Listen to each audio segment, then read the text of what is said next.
The ceremony hall on Premaxis stretched for 3 kilometers under a dome of synthetic crystal. 12 species stood in perfect formation around the central archive, their representatives wearing ceremonial robes marked with symbols of unity and peace. At the center of the hall, a massive holographic display showed the galactic database, billions upon billions of entries glowing like stars in the darkness. High Archon Velrus raised 3 of his 4 arms. His voice echoed through translation devices worn by every attendee. Today we complete the cleansing. Today, we remove the corruption that threatened galactic harmony. Today we erase humanity from existence. The display shifted. A search query appeared. Humanity. The results flooded the screen. 17 million entries. Historical records, cultural databases, trade agreements, diplomatic communications, scientific papers, art galleries, music archives. Every mention of humans across 4 centuries of galactic contact. Velrus gestured. Delete. The entries began to vanish. One by one at first, then in cascading waves. The number dropped. 17 million became 16 million, then 15. The aliens watched in satisfied silence as humanity disappeared from recorded history. Within an hour, only corrupted fragments remained, scheduled for final purification. Rewrite the empty spaces, Velrus commanded. Let the records show Sol System as lifeless. A stellar curiosity. Nothing more. The archivists worked their stations. New entries replaced old ones. Where human colonies once thrived, the databases now showed barren rocks. Where human explorers made first contact, the records claimed other species discovered those worlds naturally. Where human philosophers contributed to galactic thought, their ideas were now attributed to unknown sources or forgotten entirely. Earth itself became a footnote. Sol 3, destroyed in system-wide stellar instability, 2347 CE. No sentient life detected prior to incident. The hall erupted in approving sounds from 12 different species. Velrus smiled with satisfaction. The corruption is cleansed. The galaxy is pure again. Future generations will never know the chaos humanity brought to our civilization. In the Veil Nebula, 3 years and 42 light-years from Primaxis, Commander Dohyun watched his daughter die. The medical bay was failing. Life support flickered. The ship groaned around them as radiation from the nebula ate through inadequate shielding. Borum was 7 years old. The fever had taken her 3 days ago, one of dozens of children dying from diseases that Earth medicine could have cured in minutes. Stay with me, Dohyun whispered, holding her burning hand. Please stay with me. Dr. Yunji stood in the doorway, her medical coat stained with blood from 12 other patients she could not save. She had been the finest xenobiologist on Earth. Now she was a helpless witness to slow extinction. Borum opened her eyes. For a moment they cleared. Daddy, why did they hate us? Dohyun had no answer. The collective never explained. They simply came, destroyed Earth in coordinated orbital bombardments, and hunted every human colony across known space. 8 billion people reduced to 50,000 survivors hiding in radioactive fog. We were different, Dohyun said finally. We scared them. Because we asked too many questions, Borum murmured, remembering her mother's last words. Her eyes closed again. Yunji stepped forward, checked the vital signs, and met Dohyun's desperate gaze with terrible certainty. Dohyun understood. He held his daughter as her breathing slowed, as the fever won, as she became one more ghost among billions. The funeral was simple. They could not spare energy for proper ceremonies. Borum's body joined 47 others who died that week, sent into the nebula's crushing depths where the radiation would break them down to constituent atoms. No grave markers, no monuments. Just like Earth itself, they would leave no trace. That night, Dohyun called the council. 50,000 survivors scattered across 30 damaged ships. Food for maybe 8 more months. Medicine gone. Fuel reserves critical. Children dying weekly. The council chamber was a converted cargo bay. Its walls still scarred from the battle that nearly destroyed them. We cannot survive like this, said Captain Jinwoo, commander of the supply vessel Remembrance. We need to find a hospitable system. Surrender to a neutral species, something. Surrender means extinction, Dohyun replied flatly. The collective made that clear. Any species harboring humans faces the same fate as Earth. Then what do you suggest? Demanded Engineer Mion. We sit here and die slowly. Yunji stood. She had barely slept in weeks, her eyes hollow with exhaustion and grief. But something burned in her expression, something fierce that made the council fall silent. They erased us from history, she said. Every database, every archive, every record. Humanity is officially extinct. Earth never existed. We are ghosts.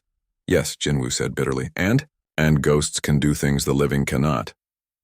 Yoonji activated a holographic display showing patrol routes she had pieced together from intercepted collective communications. They believe we are gone. They are not actively hunting anymore. Their guard is down. We can use that. Do-hyun leaned forward. What are you proposing? We stop hiding. We start hitting back. But we do it as phantoms. We never identify ourselves. We never explain. We strike supply convoys, free slave shipments, sabotage military installations, and vanish before they understand what happened. We cannot win a conventional war, but we can become their nightmare. The council erupted in argument. Mion was furious. That is terrorism. That makes us monsters. They already made us extinct, Yoonji shot back. We have nothing left to lose except our lives, and we are losing those anyway. At least this way we die fighting. At least this way we hurt them. And what about the children? Demanded Medical Officer Subin. What about our humanity? Do we abandon that too? No. Do-hyun's voice cut through the chaos. He stood and every eye turned to him. We keep our humanity, but we adapt it. Earth taught us to be explorers, scientists, philosophers. The collective taught us to be survivors. Now we become something new. We become the thing that protects others from what happened to us. He gestured at the display showing collective patrol routes. Yoonji is right. We cannot hide forever, but we can fight smart. We hit their supply lines, yes. But we also watch for their next victim. When they target another species for subjugation or extermination, we intervene, anonymously. We save who we can. We leave no trace except fear. Why would we help aliens? Jinwoo asked. They stood by while Earth burned. Because that is what makes us human, Do-hyun said quietly. The collective tried to erase our culture, our history, our identity. The only way we can preserve what we were is by living what we believed. Earth stood for protecting the weak, for standing against tyrants, for believing every sapient life has value. If we abandon that, then they truly did erase us. We would just be vengeful ghosts with no purpose. The silence stretched. Finally, Yoonji nodded. Then Mion. Then one by one, the council agreed. 3 weeks later, a collective patrol vessel detected unusual energy signatures in the Veil Nebula. They investigated cautiously, scanning for spatial anomalies. They found a damaged freighter instead, apparently abandoned, drifting in the radiation fog. Scavenge what we can, the patrol commander ordered. The nebula ruins everything eventually. Shame to waste usable components. They never detected the human ships waiting in the darkness.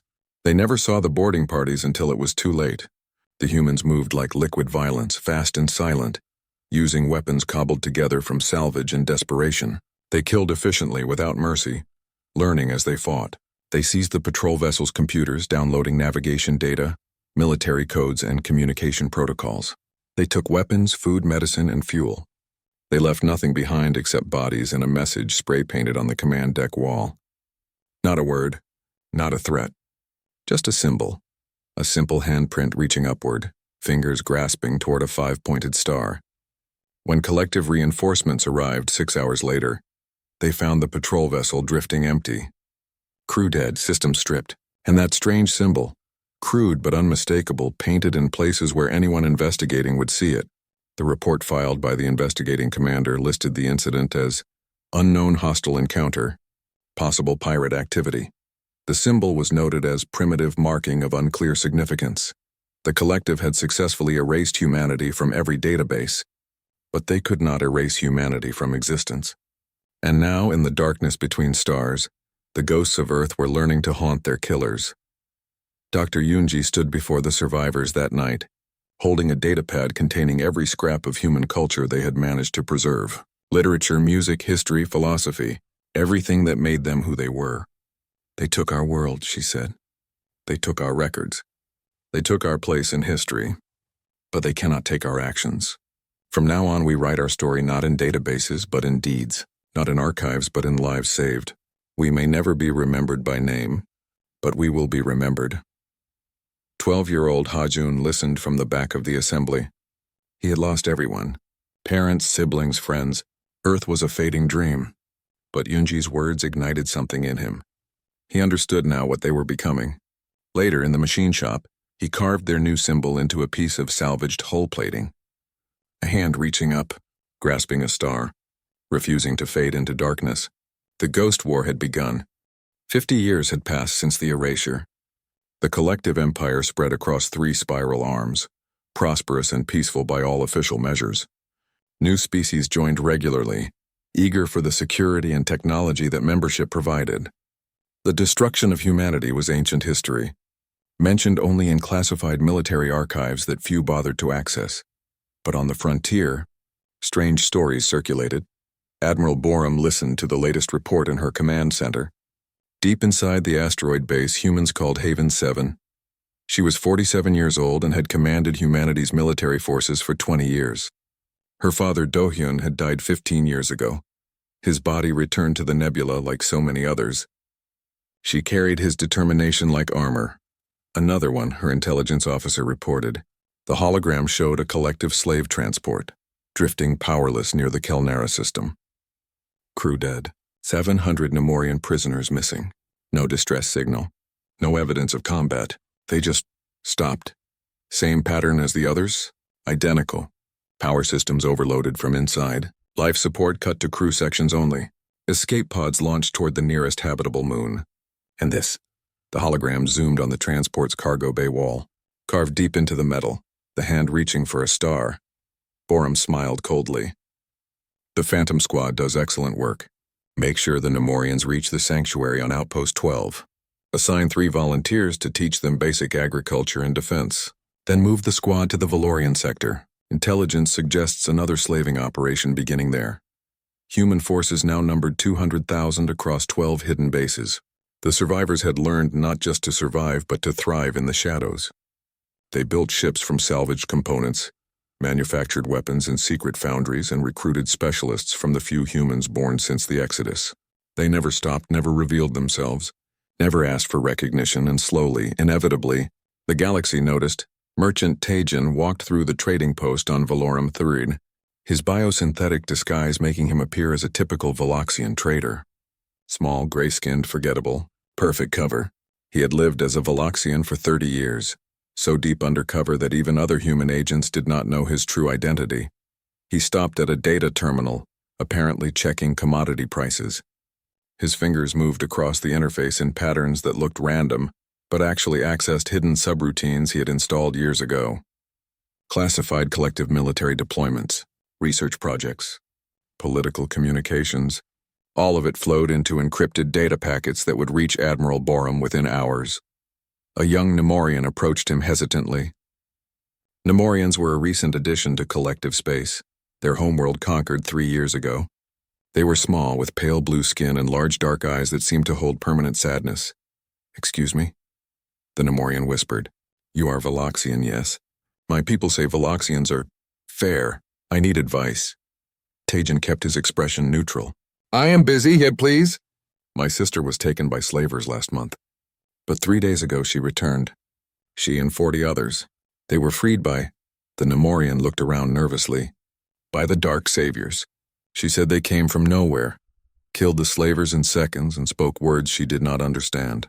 Then they were gone." Tajin's heart raced, but his face showed nothing. An interesting story. She drew this. From memory. The Nemorian showed him a crude sketch on a data pad, a hand reaching upward grasping a star. "My people say this symbol means hope, that somewhere in the darkness someone watches over the helpless. I wanted to ask, is it real, or just a story we tell ourselves?" Tajin looked at the young Nemorian, seeing the desperate need to believe in something. "The universe is very dark," he said carefully. "Perhaps it needs stories about light." He walked away before emotion could compromise his cover. But that night, in his secure quarters, Tajin sent Admiral Borum a message. "The myths are spreading faster than we anticipated. Recommend increased discretion." Borum's response was immediate. "Discretion is for those who hide in shame. We hide in purpose. Let them tell stories. Stories give hope. Hope creates resistance. Resistance weakens the collective more than any weapon we possess." On the collective capital world of Primaxis, Inquisitor Velroth reviewed his unauthorized investigation for the 1,000th time. He was old by his species' standards, having served the collective for 80 years. He had investigated corruption, conspiracy, and countless threats to imperial stability. But nothing had ever bothered him like the pattern. He called it the pattern because he refused to believe in ghosts.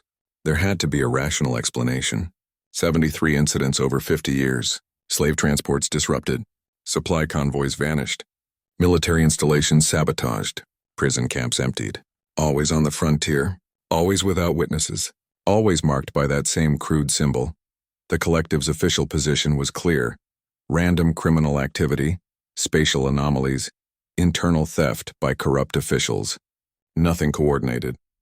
Nothing organized. Certainly nothing supernatural. But Velroth had analyzed the data himself. The timing was too precise. The tactics too consistent. The targets too specifically chosen to cause maximum disruption, with minimum collective response. Someone was operating a sophisticated campaign of asymmetric warfare across half the galaxy. He had even found fragments of old data, corrupted files that should have been purged decades ago. References to a species called Who-Man with descriptions that made his blood cold. Unpredictable, innovative, resistant to psychological conditioning. Dangerously individualistic. When he tried to access more information, the files self-destructed. When he reported his findings to the High Council, they shut down his investigation immediately. You waste resources on frontier superstition, High Archon Velrus had told him coldly. The matter is closed. But Velroth could not let it go. He continued investigating secretly, following the pattern, trying to find the source. And the more he learned, the more terrified he became. Because if his theory was correct, if humanity had somehow survived and was conducting a 50-year guerrilla campaign, then the collective had created its own worst nightmare. The Broken Chain incident, as it came to be known, happened on a standard patrol day in collective space.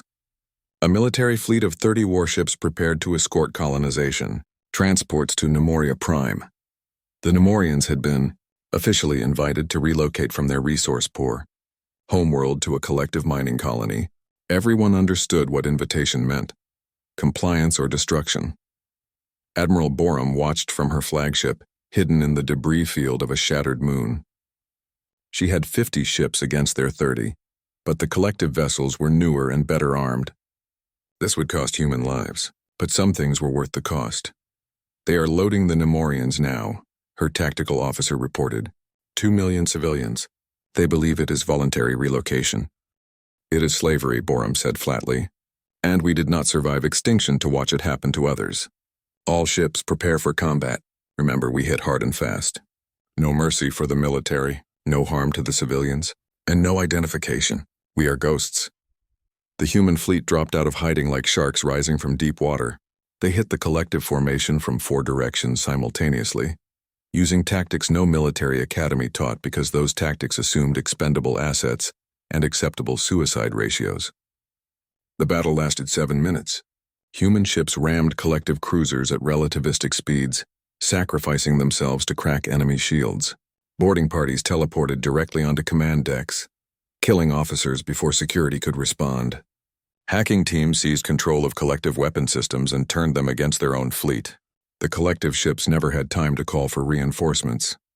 They barely had time to understand they were under attack before it was over. Borum's flagship docked with the civilian transport.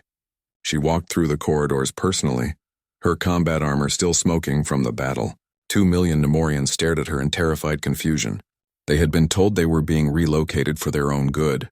Now the escorts were destroyed, and an unknown alien stood before them. An elderly Nemorian stepped forward, trembling. What? What are you? Borum removed her helmet. Let them see her face, human, a species that officially did not exist. We are what the collective tried to erase, she said quietly. We are the proof that extinction is not inevitable. We are here to tell you that what they called invitation was slavery. What they promised was death. We have destroyed their fleet. You are free to return home. But they will come back, the elder whispered.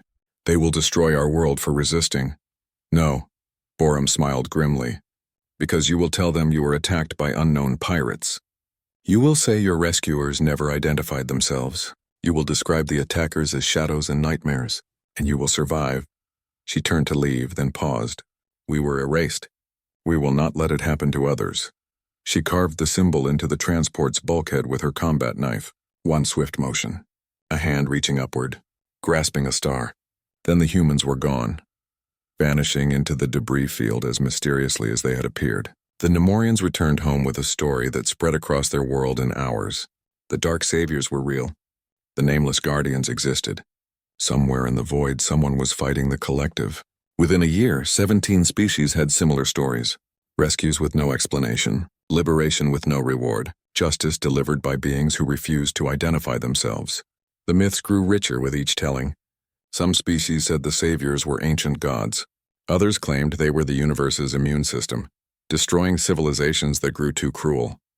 Some said they were the ghosts of a species so powerful that even death could not stop them.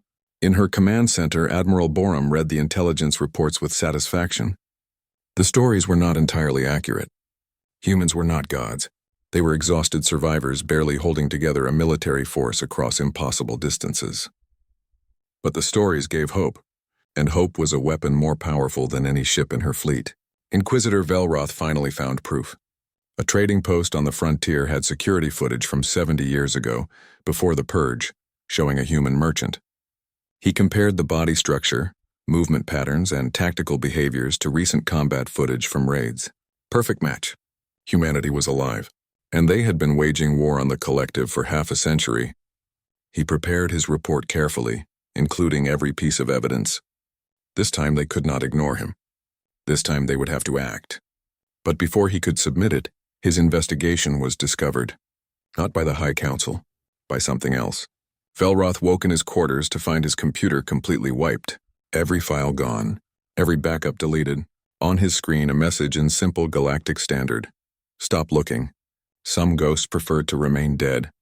But we are watching. Always watching. And we will remember whether you are enemy or witness. Below the message, a hand reaching for a star. Velroth sat in the darkness for a long time, his hands shaking. Then he filed his report listing the investigation as inconclusive. The pattern, he wrote, was likely a combination of unrelated criminal activities and statistical coincidence.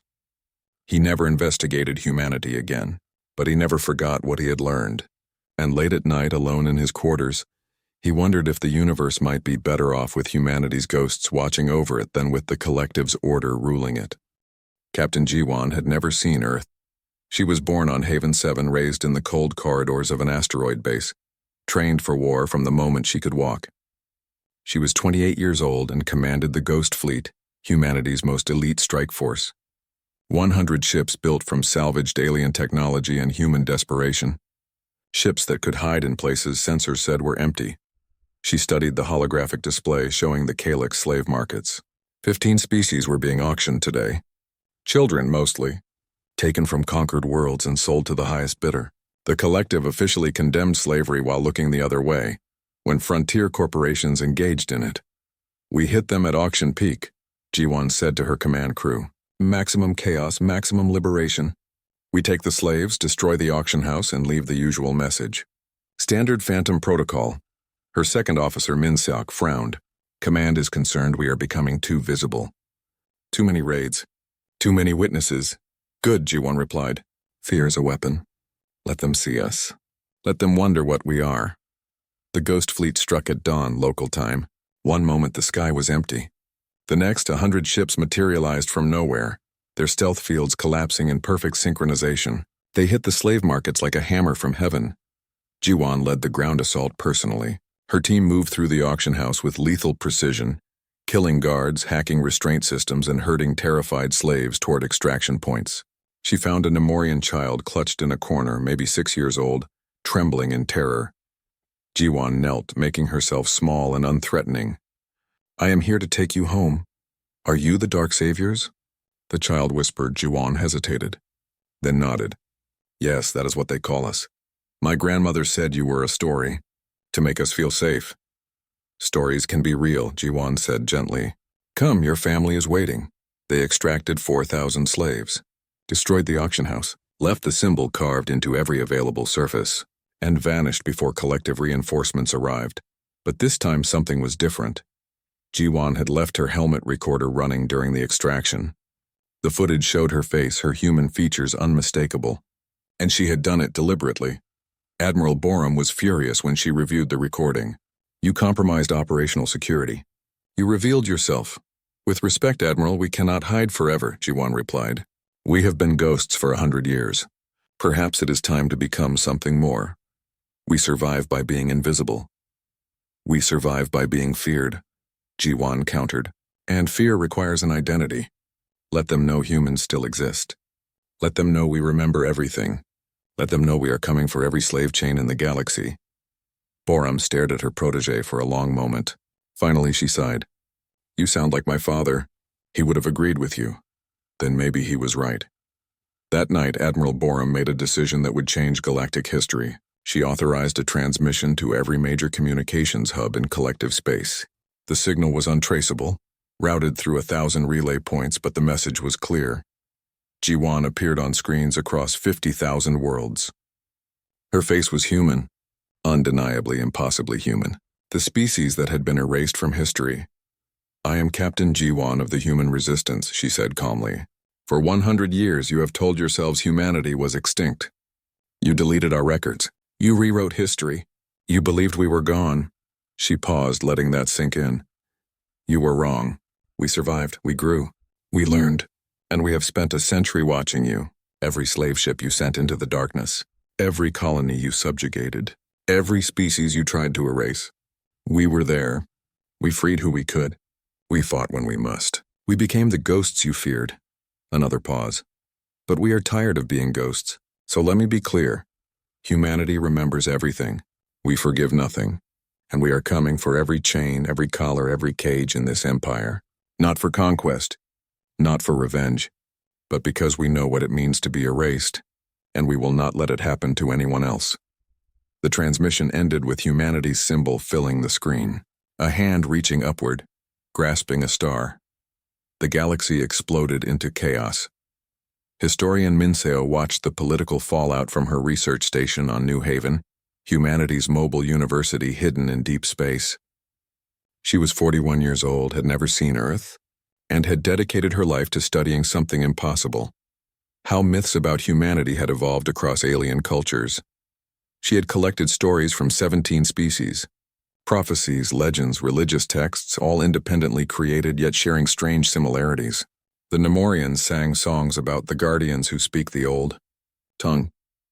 The Veloxians had prophecies about the erased ones who will return when darkness believes it has won. The Calixians carved warnings that the hand will grasp the star when tyrants believe themselves safe. How is this possible? Her assistant asked, reviewing the data. These species have no contact with each other. How do they all have similar myths about humanity? Minseo smiled. Because we gave them something more powerful than facts. We gave them hope. And hope creates patterns. People need to believe someone is watching over them. Someone who cannot be stopped by normal means. Someone who fights for the weak. But we are not gods. We are barely surviving. Exactly. Which makes the myth more important than the truth. The reality is that we are exhausted, desperate survivors barely holding together. The myth is that we are inevitable justice. Which version helps more species resist the collective? The assistant understood. The myth does. Precisely. So we let them believe. We become what they need us to be. On Primaxis, Chancellor Corvin faced the worst political crisis in collective history. The transmission had played on every screen before his security forces could block it. Billions of citizens had seen it. And worse, many of them believed it. 3 member species had immediately seceded from the collective, citing the revelation of humanity's genocide as proof the Empire was morally bankrupt. 4 other species demanded immediate military action to exterminate all human survivors. The rest were paralyzed by shock and fear. Corvin reviewed intelligence reports in his private chamber. 2 million humans confirmed alive, possibly more, operating from dozens of hidden bases, possessing military technology that somehow surpassed collective standards despite having no industrial base. It was impossible. But it was happening. His military advisors recommended immediate action. We must crush them before they grow stronger. But his intelligence director disagreed. For a century, we believed they were extinct. If they have survived this long in secret, with this level of capability, we may be facing an opponent we cannot defeat conventionally. They are refugees, Corvin snapped. 2 million against our trillions. They are survivors who have spent a century preparing for war against us. Every tactic they use is designed specifically to counter our advantages. And they have something we lack. They have nothing left to lose. Corvin knew the director was right. But admitting it would mean confessing that the collective had created its own destroyer. The Reformed Alliance formed 3 months after Jiwan's transmission. 17 species, all of whom had suffered under collective rule, joined together in a defensive pact. They publicly invited humanity to join as equal members. Admiral Borum attended the founding ceremony personally, the first time a human had appeared openly in galactic society in a century. She wore a simple uniform, no decorations, no weapons, just herself. The Nemorian representative approached her nervously. "We owe you everything. Your people saved us, freed us, protected us." Borum shook her head. "We did what anyone should do, what we wished someone had done for Earth. Will you tell us about Earth? About humanity before the fall?" Borum looked at the assembled species, all watching her with curious hope. Earth was not perfect. Humans were not heroes. We fought each other, made terrible mistakes, harmed our own planet. But we believed in something, that every person deserves a chance to exist. That power should protect rather than dominate. That diversity makes us stronger. She gestured at the mixed species assembly. The collective tried to erase those ideas along with our species. They failed. Those ideas survived because they are not human ideas. They are universal truths. You know them as well as we do. We just happen to be very stubborn about defending them. Laughter rippled through the chamber. For the first time in a century, humanity was not hiding. They were standing in the light, vulnerable but unafraid. The core collective responded 3 weeks later. They declared the Reformed Alliance illegal and demanded humanity surrender for trial on charges of terrorism, piracy, and murder. When the Alliance refused, the core collective declared war. 4,000 warships mobilized toward Reformed Alliance territory, the greatest military force ever assembled in galactic history. Against them, 17 species with scattered defense fleets and 100 human ghost ships. The odds were impossible. Admiral Borum addressed the Alliance Council on the eve of war. "We have spent a century running, hiding, and striking from shadows. That ends now. The core collective wants to finish what they started. To erase us completely. To prove that might makes right and the strong can destroy the weak without consequence."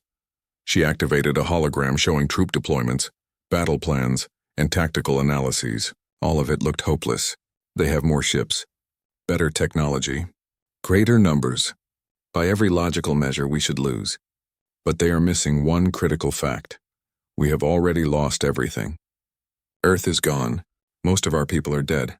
We have survived the unsurvivable, and that makes us the most dangerous thing in the universe.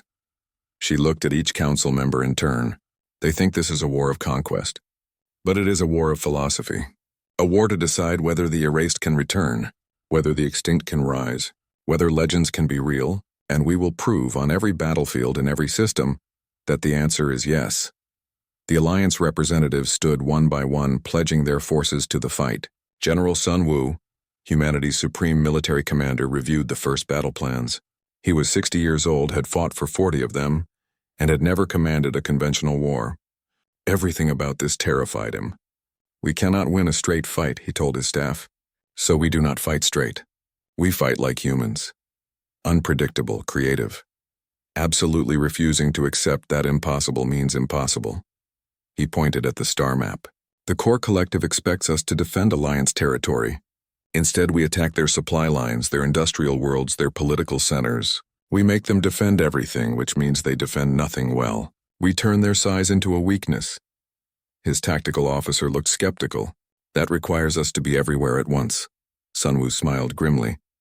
"Then we become everywhere at once. We learn to be ghosts. Now we learn to be a hurricane." On the frontier world of Kalar, a young alien child asked her grandmother about the strange symbol appearing everywhere. "The hand reaching for a star? That is the mark of the Dark Guardians," the grandmother said. "They say humans put it there. But humans are myths. What if myths can be real?" the child asked. The grandmother smiled. "Then we should be very grateful they are on our side." In the darkness between stars, Captain Jiwan prepared her ghost fleet for the coming war. 100 ships against 4,000. She had spent her entire life preparing for this moment. Her crew looked at her expectantly. She gave them the truth. We probably cannot win, but we are going to fight anyway, because someone needs to prove that the erased can return. That extinction is not the end. That hope is not foolish. She activated the fleet-wide comm. All ships prepare for combat. We are humanity. We do not surrender. We do not yield. And we absolutely do not let anyone tell us what is impossible. The Ghost Fleet vanished into the void, carrying with them the last hope of species who believed that legends could be real. The war began at midnight, Galactic Standard Time. General Sun Wu watched from his command center as 6 human bases disappeared from the tactical display. 300,000 people, dead in coordinated strikes. The core collective had found them somehow, through intelligence or luck or betrayal, and hit them with overwhelming force before anyone could evacuate. The losses hurt worse than anything since Earth's fall. These were not just soldiers. They were families, children, the last remnants of humanity, gathered in places they thought were safe. Sun Wu's hands shook as he read the casualty reports, but his voice remained steady when he addressed the surviving forces. The core collective believes they struck a crippling blow. They believe we will retreat in fear. They are wrong. He activated the holographic battle display. 50 red markers appeared across core collective territory. Midnight offensive commences now. Every human ship, every operative, every asset we have hidden for the past century. We hit them everywhere at once. Military targets only, no civilians. But we show them exactly what we are capable of when we stop hiding. The orders went out across encrypted channels. Within an hour, human forces struck 50 worlds simultaneously. Captain Jiwan led the assault on the core collective's primary shipyard at Velcor Prime. Her ghost fleet materialized from stealth, 100 ships appearing as if reality itself was tearing open. They struck with precision that bordered on prescience, hitting weak points in station defenses that should have been impossible to know. The shipyard produced 30 warships monthly. It was the beating heart of the collective's military industry. Jiwan destroyed it in 14 minutes. Her ships fired antimatter torpedoes into reactor cores, set off cascading explosions in fuel depots, and collapsed construction bays under their own mass. By the time defensive fleets arrived, the shipyard was debris, and the ghost fleet was gone. Across 50 worlds, the pattern repeated. Supply depots exploded. Communication hubs went dark. Military academies found their systems corrupted beyond repair. Patrol fleets discovered their routes were compromised, their ships shadowed by invisible hunters. The core collective reeled. In one night, humanity had demonstrated capabilities that shocked the galaxy. They were not desperate refugees anymore. They were a military force that could strike anywhere, anytime without warning. Chancellor Corvin watched the damage reports with growing horror. How? How do they coordinate across such distances? How do they know our defenses so precisely? His intelligence director had no answer. We believe they have infiltrated our society at multiple levels. Communications, supply chains. Perhaps even government. Find them. Root them out. I want every human sympathizer identified and arrested.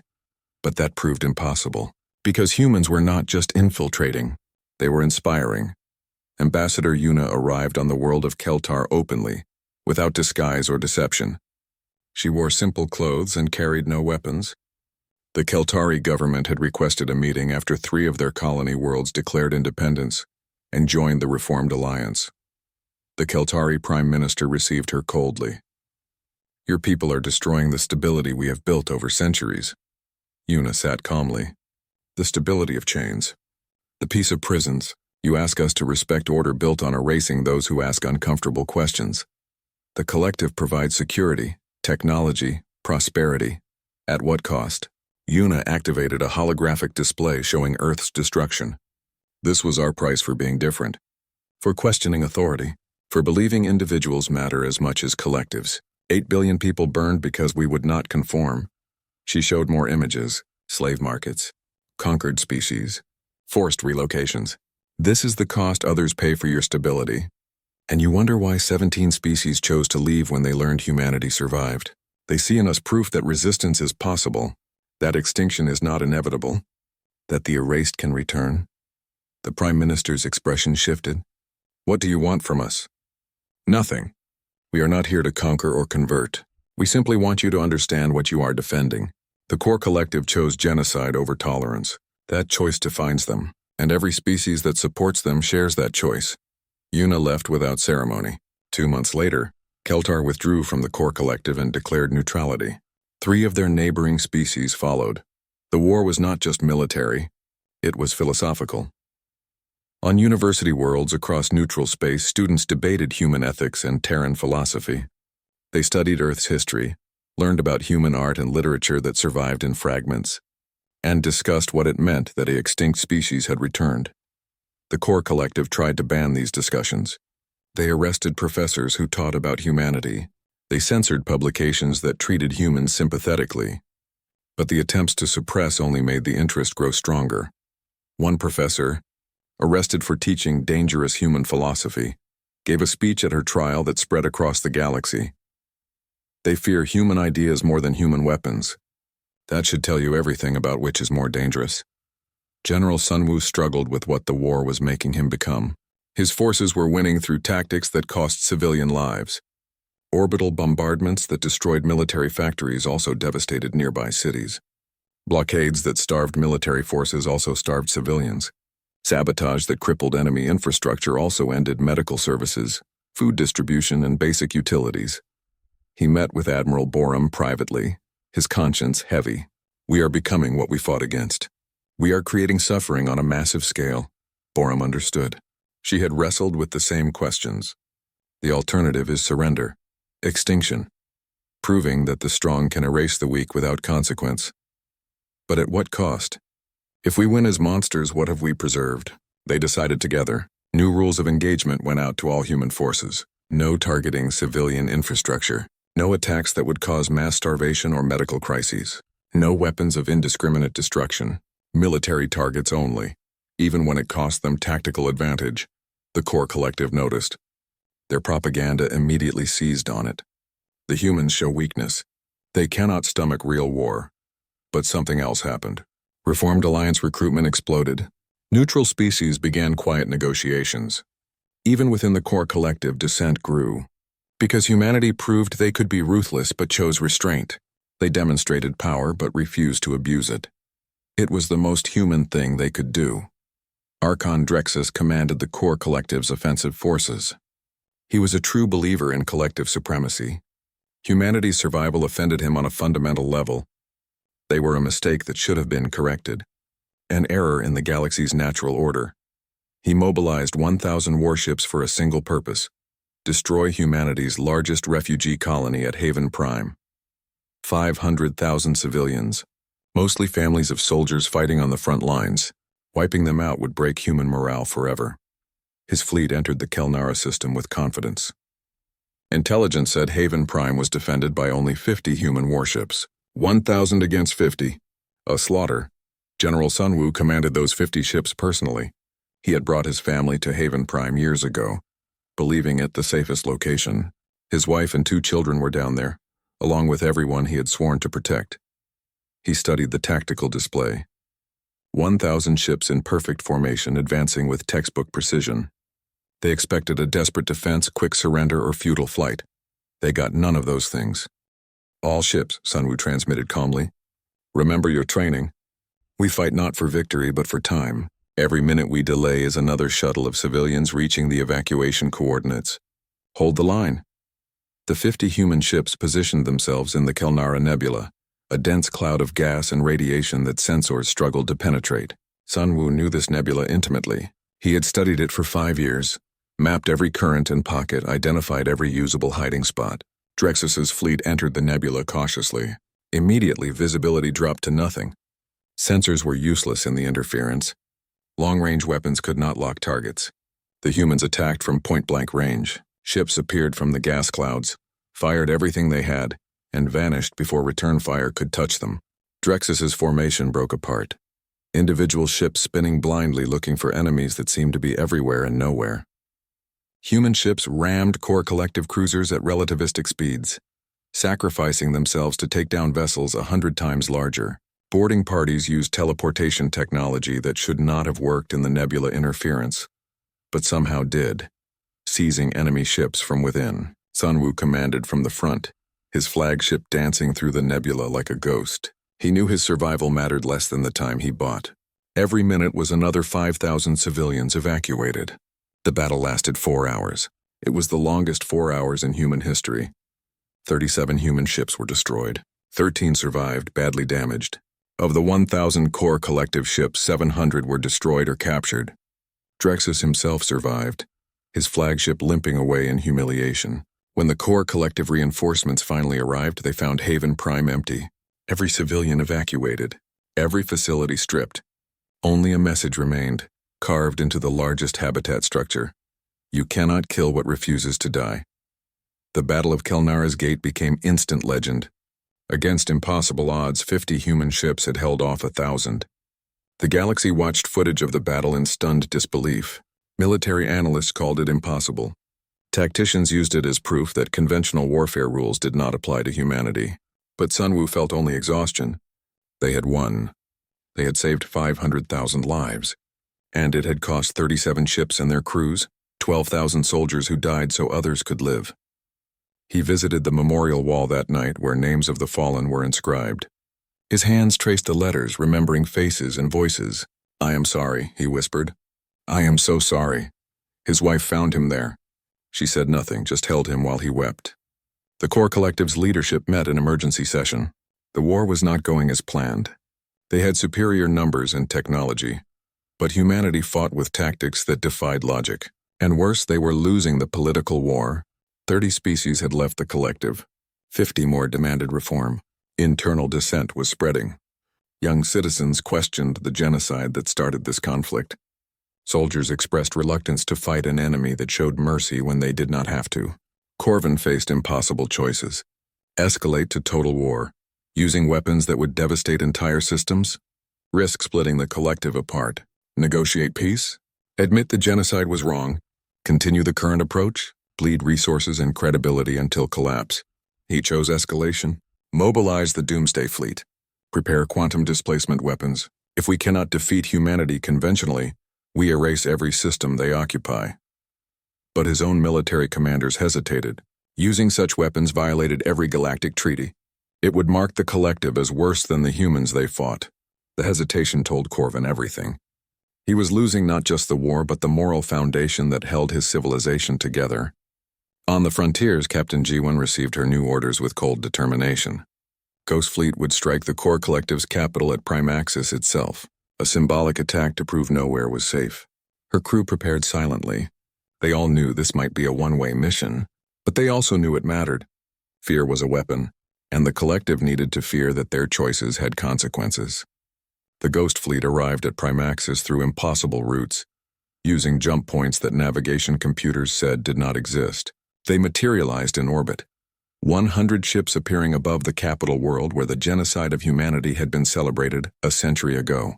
They did not attack. They simply broadcasted a message that played on every screen across the planet. We are the ghosts of Earth. We are the survivors you failed to erase. We are here to remind you that evil has consequences. We could destroy your world today. We choose not to because we are not you. But remember this, we see you. We judge you. And we will never forget. The Ghost Fleet vanished, leaving Primaxis unharmed but terrified. The political impact was immediate. If humanity could reach the capital itself, nowhere was safe. The core collective's guarantee of security was revealed as hollow. Peace negotiations began 3 weeks later. Neither side had won. Neither side had lost. But both sides understood that continuing meant mutual destruction. The galaxy held its breath, waiting to see if humanity's return would end in reconciliation or annihilation.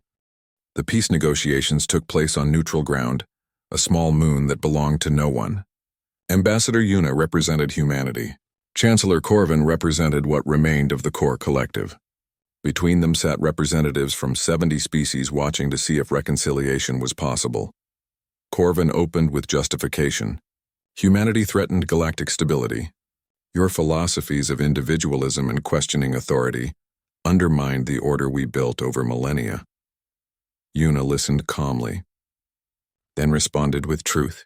You feared ideas you could not control, so you chose genocide.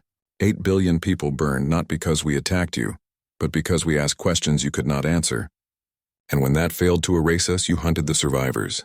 You deleted our history. You rewrote records to pretend we never existed. She leaned forward. And despite all that, we survived.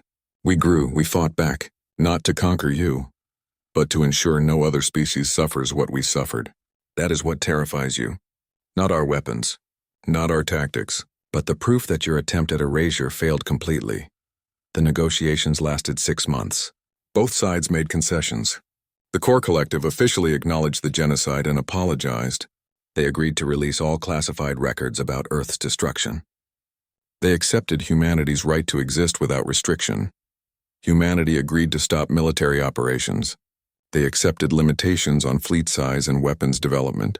They agreed to work within the new Galactic Commonwealth framework, rather than operating as independent agents. But the most important agreement was philosophical.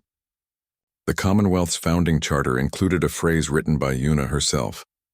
No species shall be erased, forgotten, or denied existence for holding beliefs different from the majority. Diversity of thought is not a threat, but the foundation of galactic strength. The war ended. 10 million humans had lived at the conflict's peak. 3 million survived to see peace. The galaxy had paid an enormous price to learn a simple lesson. Some species refused to stay dead. Keeper Heiyun was the oldest living human. She was 800 years old through advanced life extension technology. One of the last survivors who actually remembered Earth. She established the Great Archive on New Terra, humanity's new homeworld granted to them by the Commonwealth. The archive contained everything: Earth's history, literature, art, music, and science. The genocide's complete documentation, the century of survival in shadows, the war's brutal reality. Nothing was hidden or glorified. The truth, preserved forever. Young students came from across the galaxy to study there. They walked through halls showing Earth as it was, beautiful and flawed, brilliant and troubled. A world of contradictions that produced a species of survivors. One day, a Nemorian student asked Heian the question everyone wondered. Why did humans survive when so many other species were erased throughout history? Heian smiled, her ancient eyes still sharp. Stubbornness. We were too stubborn to accept extinction.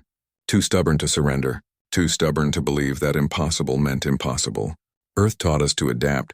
The collective taught us to survive. But being human taught us to refuse. Refuse what? Refuse to be forgotten. Refuse to let our story end. Refuse to accept that might makes right. We survived not because we were stronger or smarter, but because we absolutely would not stop existing, and that stubbornness became our greatest weapon.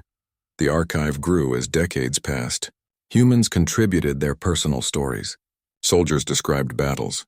Refugees documented life in hiding. Children born in exile wrote about growing up without a home world. It was not propaganda. It was truth, messy and complicated and real. But outside the archive, in the wider galaxy, humanity's story was becoming myth. 200 years after the peace, a girl named Sora was born on New Terra. She grew up in a quiet farming community where humans focused on healing rather than fighting. The war was ancient history. Earth was a place in textbooks. Sora learned that humanity was famous across the galaxy, but she did not understand why until she traveled off-world for university. Everywhere she went, aliens recognized her species immediately. Some approached with reverence, others with fear. Many simply wanted to hear human stories. A Calixian student told her, "My people sing songs about the dark guardians who saved us from slavery. They say humans appeared from nowhere, fought like storms and vanished like dreams. Is it true?" Sora, who had never fired a weapon in her life, felt strange answering. It is true that humans fought. But we were not mysterious spirits. We were desperate survivors doing what we could. But the legends say you were unstoppable, that you could be everywhere at once, that you fought with the fury of 1,000 suns. Sora smiled sadly. Legends exaggerate. We lost often. We made mistakes, many died. The real story is less exciting but more important. We survived because we refused to quit. That is all. But the Calixian student seemed disappointed, wanting the myth more than the reality. Sora began to understand what Keeper Heian had written about. The truth and the legend were diverging, and perhaps that was necessary. 600 years after the war, scholar Zelkin decided to write the definitive history of humanity. He was from a species that lived 300 years naturally, and he dedicated his entire life to the project. He traveled across the galaxy, interviewed the few humans who would speak with him, and studied archaeological evidence from the war. The problem was verification. Human populations had grown to 50 million, but they lived quietly on their worlds, rarely engaging with galactic affairs. They had retreated from politics, military service, and public life. They were almost invisible despite being famous. The stories about them had grown wild. Some species worshipped humans as guardian gods. Others told tales of shadow warriors who could walk through walls and appear from empty space. Religious texts incorporated human mythology. Children across 1,000 worlds learned about the species that could not be erased. Zelkin tried to separate fact from fiction. He confirmed the genocide happened. Earth was definitely destroyed. The century-long guerrilla campaign was documented. The war occurred, but details had become impossible to verify. Did Captain Jiwan really destroy a shipyard in 14 minutes with 100 ships? Or had the story grown in the telling? Did General Sunwoo actually defeat 1,000 ships with 50? Or were the numbers exaggerated over centuries? The archaeological evidence supported the broad strokes but not the specific heroics. The truth had drowned in mythology. Frustrated, Zelkin traveled to New Terra and requested an audience at the Great Archive. Keeper Han was long dead, but her successors maintained her mission. They granted him access to everything. For 5 years, Zelkin read personal journals, after-action reports, medical records, video footage, the unvarnished truth of human survival, including the mistakes, the failures, the moral compromises. He learned that Captain Jiwan destroyed the shipyard but took 26 minutes, not 14, and lost 30 ships in the process. He learned that General Sunwoo's victory at Kelnara's Gate was brilliant, but also lucky, depending on the enemy commander making tactical errors. He learned that humans died from starvation, disease, and despair just as often as they died in combat. The reality was less epic than the myth, but somehow more inspiring. When Zelkin emerged from the archive, he met with the current keeper, a woman named Yoonji, descendant of the original Dr. Yoonji. "I have a problem," Zelkin admitted. "The truth does not match the legend. Which should I publish?" Yoonji considered carefully. "What is the purpose of your history?" "To record facts accurately. But why do those facts matter?" Zelkin struggled to answer. Finally, so future generations understand what really happened. Yoonji walked him through the archive to a special gallery. It showed artwork from across the galaxy, all depicting humanity, gods and heroes, warriors and saviors, beings of impossible power and virtue. "This is what we became in their minds," Yoonji said. "Is it accurate?" "No, we were refugees who got lucky and refused to quit. But this myth serves a purpose. When species face extinction, they remember humanity survived. When civilizations consider genocide, they remember the collective failed to erase us. When the weak face the strong, they remember David can defeat Goliath." She turned to face Zelkin directly. "Your history will tell the truth. That is important. The archive preserves reality. But the myth? The myth gives hope, and sometimes hope matters more than accuracy." "You want me to perpetuate a lie?" "No. I want you to understand that legends serve a different purpose than facts. Write your history, be accurate, but do not be surprised when people prefer the myth, because the myth says impossible things are possible, and that belief saves lives." Zelkin published his history 3 years later.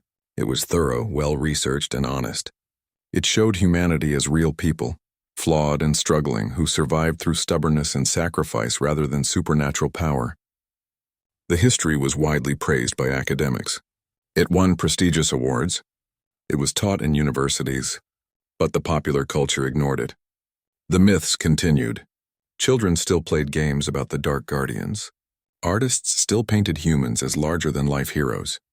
Religion still incorporated human theology, because people needed the legend more than they needed the facts. The final entry in the Great Archive was written by Keeper Han in 2799, just before her death at age 852. It had become humanity's most quoted text, read at ceremonies across the galaxy. They tried to erase us from history. They burned our world, hunted our survivors, and deleted every record of our existence. They believed they had succeeded. For a time, perhaps they had. But we survived in the only way possible, by becoming something new. We became shadows and whispers. We became the help that arrives unexpectedly. We became the justice that appears from nowhere. We became myth while we were still alive. The truth is messy. We made mistakes. We became monsters sometimes. We did terrible things in the name of survival. Many of us died. More suffered. We were not heroes. We were refugees who refused to stay dead. But the myth? The myth is clean. The myth says the erased can return. The myth says extinction is not inevitable. The myth says hope is not foolish. And if that myth helps one species survive their darkest hour, then we achieved something better than historical accuracy. Let future generations believe we were more heroic than we managed. Let them think we were virtuous and pure. Let them imagine we never doubted or despaired. If our legend gives them strength, then our suffering had meaning. They tried to erase humanity from history. They deleted our records and rewrote the past. But we did something they never expected. We became the legend instead. And legends, unlike species, never truly die. Scholar Zelkin stood in the archive reading these words for the 100th time. He finally understood. The truth and the myth were both important. The truth preserved reality. The myth preserved hope. Outside New Terra's sun set over farms where humans lived quietly, growing crops and raising children.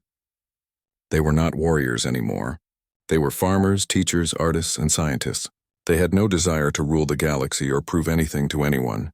But across 1,000 worlds, children from 100 species looked up at the stars and whispered stories about the Dark Guardians. About the species that refused to die. About the hand reaching upward, grasping a star, never letting go. And when those children grew up to face their own struggles, they remembered humanity's lesson. The erased can return. The impossible can happen. Hope is never foolish. Somewhere in deep space, human exploration vessels still carried the symbol, a hand reaching for a star, not as a threat or boast, just as a reminder. They had tried to erase humanity from history. They failed, and the proof was not in databases or museums. The proof was in every species that refused to surrender, every civilization that chose hope over despair, every person who believed that no matter how dark things became, someone was watching, someone cared, someone remembered. That was humanity's true gift to the galaxy. Not technology or military prowess, but the legend that impossible things could happen, that the dead could live, that the erased could return. And legends once born never really die. Sora stood on New Terra's highest mountain, watching the sunset paint the sky in colors Earth would have recognized. She was 60 years old now, a teacher at the archive showing young students the truth behind the myths. A child asked her the same question everyone asked. Were humans really as amazing as the stories say? Sora smiled. We were ordinary people who did extraordinary things because we had no choice. That is the secret, not that we were special, but that we proved ordinary people can be extraordinary when they refuse to accept defeat. You could do what we did. Anyone could. That is the real lesson. But the stories say, the stories are meant to inspire, not limit. They say humanity could not be erased. That is true. But it is also true of every species, every individual, every dream worth fighting for. We are proof, not exceptions. The child thought about that, then smiled. So anyone can be legendary? Anyone who refuses to quit, Sora confirmed. That is what we learned. And that is what we want the galaxy to remember. Not that humans were gods, but that gods are just people who would not stop trying. The sun set, the stars emerged, and somewhere among them, human ships explored. Human communities thrived, and human children were born who would never see war but would carry the legacy of survival. They had tried to erase humanity from history. Instead, humanity became the story every species told their children when they needed courage. That was victory more complete than any military conquest. That was immortality more permanent than any monument. That was proof that legends never die.